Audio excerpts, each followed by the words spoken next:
Good morning, Karen. Morning, Joe. You ready to do this? I am. Let's go. Let's do this. Woo! Yeah. Good morning, Ray. You're holding the door for us. Thank you. Hey, Ray. Let's get the show started. Let's go. Little classroom mat. It would look something similar to this. You have several views you can choose.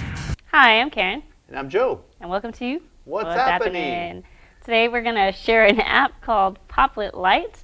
It's actually an app that we have used, that we're using with our TLI, Texas Literacy Initiative grant. And I'll let Joe tell you a little bit about this app. Well, I like this app. We're actually going to go over the Popplet Lite, which is the free version. There's also a paid version. It's like $5. But I think once you get to play with the Lite version, you're going to think it's pretty cool. That you might even go to the next level, but you don't have to. But it's great to organize your ideas. Okay, it's a visual way to organize your ideas. And Karen's going to have a whole bunch of examples to show you how it can be utilized in the classroom. It's really cool. Yeah, and basically, like Joe says, it's a nice little tool that you can use to do some brainstorming, but also graphic organizers. I know in the classroom, starting from itty-bitty kindergartners, they're beginning to use graphic organizers all the way up through 12th grade. And so this is a nice little way that we can substitute something we're already doing in the classroom by using an app that is free. Yay, can't beat that, right? Well, you can see on my iPad, I actually have the app on the very bottom row, that little P, Popplet Lite. So I'm going to go ahead and click on it, and it'll launch up. And so when you open it up, it looks just like this. It doesn't look like anything special, does it? No. No, but here's what makes it special is that you can design whichever graphic organizer that you need. And so if you just double tap on the screen, you get a little thought bubble, or like Popplet would call it, a popple. There's my popple. And usually the first one is going to be your main idea if you're going to create an idea bubble, or if you want to go with procedural and set things out, you can do it that way as well. So I want to show you some cool features for using this app. But basically, I can drag it around, right? And you'll notice at the bottom you have 4 bubbles. Well, that first one is just a fancy schmancy bubble. It just allows you to change the color. Wow! I think that's a little distracting though, so I'm going to go back to black, all right? Sound good? All right, there we go. The T is for, ta-da, text. So I'm going to make a little graphic organizer about my family. We're going to do some brainstorming here. My family. And if you'll notice on the keyboard, top right, you'll notice there's a tiny T, a middle T, and a big T. See that? That's how you increase and make the font smaller or larger. That's something I've noticed teachers really want. Like, why can't I make the font larger? Well, if you go with that big T, that's about as big as you can make your text, okay? So, neat little trick there. I'm going to hide my keyboard. Goodbye. And so I've just started off with my first popple here. And another thing you can do, if you want to add ideas, you'll see you have these little gray lines. If you drag them out, you can build ideas that will stem off of that main idea. So you'll notice I can then very easily create 3 little thought bubbles, okay? When you're ready to go back and edit, I made a mistake. Hang on here. I made a mistake, and that's not a big deal. You'll notice there's an X. I wanted my family to be the middle popple, so I'm just going to reconnect these popples here real fast. There we go. All right. So next little feature, I know when I'm creating a graphic organizer in the classroom, or my students are doing this, they don't have all of the features that we have here. And what's really neat about Popplet Lite is that you also have the availability to just draw within the bubble. And so I can use this for brainstorming ideas, but if maybe I'm a first grader or a kindergartner, I can actually bring in pictures to kind of help me brainstorm what I want to, with the story that I want to tell, okay? So I can pick any of these colors here and draw my family or draw a member of my family, which I think I'm going to do. I'm going to go ahead and draw my dog. There we go, with my finger. Duke, and notice how it resizes. I know you love my drawing. It resizes if your space is too small. You see? Cute! Look at that. Yay, there's my doggy. Karen, all right. You can draw. This is my dog, and he's a member of my family. There you go. Love it? Love it. Okay, and of course right now it might be large, and when you're working with younger students, of course, they're going to make things pretty big, and you can increase the size of this to draw, and then just decrease the size by grabbing those handles so that it doesn't take up too much space on the actual drawing, okay?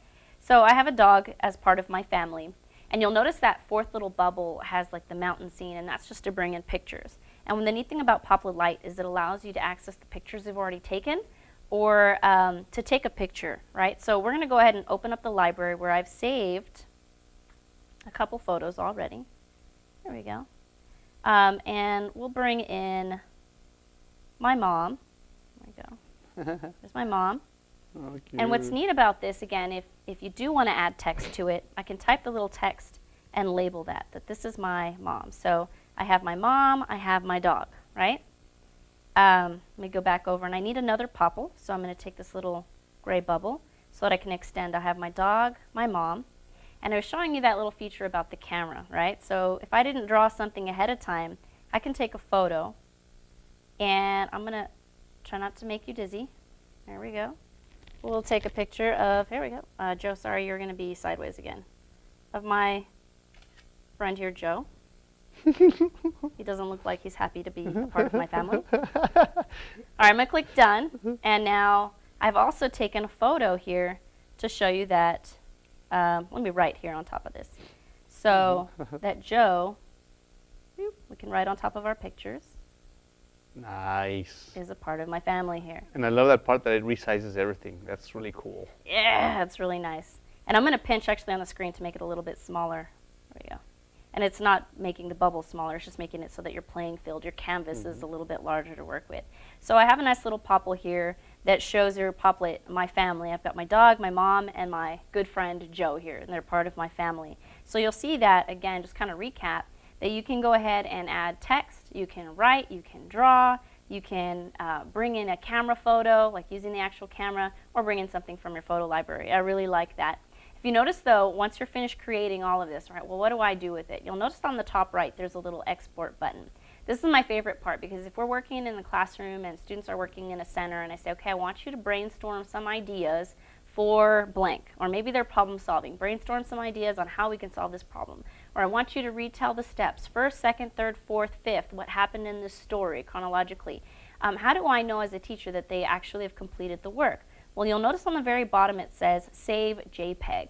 So if I click Save JPEG, it's going to save my work to my camera roll. So I'll click OK, and that's something that you can teach your students to do. Save your work, and then you can go back and evaluate and see how they did. Okay?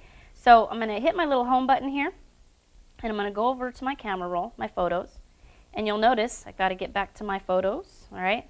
The last one is that item that I just created. All right? I do want to share some other ideas, though, because that was just a very simple way to do this. When working with first grade teachers during a PLC, they gave me this idea, and we began building a Popplet on their digraphs because they're working on different sounds. And this particular week, the students were working on the AY sound, A. So they said, well, it would be nice if the students could take pictures or draw pictures of other things that have the AY sound. So notice that main idea thought bubble has AY. And then we found a picture of Bay on the internet, which is something that teachers can do ahead of time. Find those pictures and save them in the photo gallery. We drew a picture of the day. We took a picture of some clay in the hallway. We took a picture of the hallway. And we even wrote the word hay because we didn't have a picture of hay. So some ideas for using graphic organizers in the classroom. We've also talked about using graphic organizers in the classroom for vocabulary. And vocabulary is a huge part of the TEKS and the development for our students in K through 5, actually K through 12. And so for this one, the students were reading a story and the teachers during the PLC said, well, cranky is a word that we're focusing on this week. And so we used cranky as our main idea, our vocabulary. We had a definition in student-friendly language, a picture of something that was cranky, and of course, myself making a very cranky face, and then we saved it to the camera roll. Another idea, I know that some of our students are working with day and night as a way to graphically represent what things look like during the day and what things look like at night. And so graphic organizers can be used for many different reasons, even in the 4th grade classroom when they're learning about obtuse, acute, and right angles, to be able to focus on this is my vocabulary word, and here are some examples in nature, an example of something I found in the classroom, and a picture that I drew. So just some ideas to kind of put out there. I'm going to bring you back to the Popplet Lite app real quick. And I want to show you, though, on the left, I didn't share with you some of those little features. If your Popplet becomes very large, and I'm just going to give you some examples here. So I want to tell you some things about my mom, my favorite things about my mom here. You notice how large this becomes, right? And I can keep adding lots and lots of ideas. And it's okay that it's to a point where I can see it, but how do I get this whole graphic organizer in one nice, neat space so that everyone can see it. Well, on the left you see View All, right? So if this canvas has lots and lots of ideas, when you click that View All, it's going to bring everything into the size that you can see in one nice little page. The canvas is going to be smaller. Is that how it's going to print? And that's how it will print. Nice. Yes, unless you want to grab a poster. Anyway, of course, if you export it as a JPEG and you put it on a website, you're kind of in control of how large you want that picture to look as well. And then if I don't like, say, my color green, you'll notice there's some colors here you can change to kind of match whatever your theme is. If I'm doing something earthy, maybe I'll choose blue, or spring, maybe green or pink. So you can change some of those colors. And then, of course, if I want to start all over again, there's a beautiful clear all. Am I sure? Yeah. You can clear it all and start all over again. And the last thing you need to know over here where it says My Popple, you are able to edit that. Some little things that you'll get into as you're working with Popplet Lite. But it's a great little tool to use for graphic organizers in a classroom, some brainstorming, just coming up with some ideas, or collecting. If I want to have a whole page full of things that start with the letter A, I might have my Popple with the letter A and take a lot of pictures of things that start with the letter A. Yeah, grouping.